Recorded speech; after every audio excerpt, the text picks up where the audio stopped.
Oswald, acting like you're not a copy yourself? A copy of me, Felix the cat. At least put some pants on. And where's your bra, Minnie? It's kinda sad, really. Did your creator seriously never tell you who was the original model for your existence? It's obvious you all share the same basic rubber hose elements. But let me tell you how it all started. On November 9th, 1919, I was unveiled to the public as the first cartoon star created specifically for animation. My rise to fame in the silent era of film influenced a lot of filmmakers, and of course, a lesser-known man at the time, Walt Disney, was among them. He was just starting out with Laugh-O-Grams, his earliest fairy tale cartoons, but the money was tight, so he moved on to making Alice in Wonderland shorts, and that's where his first copycat act happened. Oswald, you were not Disney's first attempt to copy me. It was a cat named Julius who appeared in all those Alice in Wonderland shorts, doing all the things I was known for, like pacing and detaching the tail. When he was in a quandary, visible question marks would form over his head.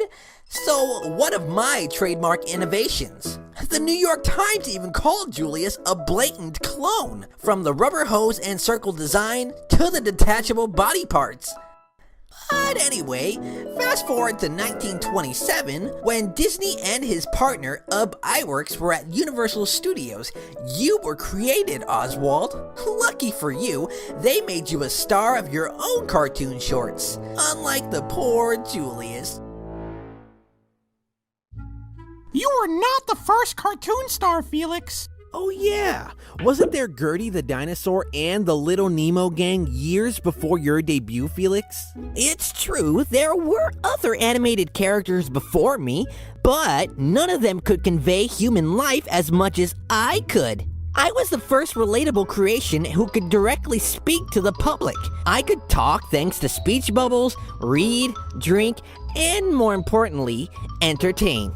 And of course, my brand of entertainment was like no other, because I could play with the daily life thanks to the metamorphosis possible only in animation. So, transforming my tail into whatever convenient thing I wanted, breaking the fourth wall and reality itself with visual gags was among few of my many tricks. Despite being a cartoon cat, I was still able to stay believable as a real character that the audience could connect with. Well, you copied Charlie Chaplin. He was the first one to use metamorphosis in film. Well, last time I checked, he was not a cat. We looked nothing alike, and while we had similar acting roles, he could never achieve the situations and visual gags that I made possible.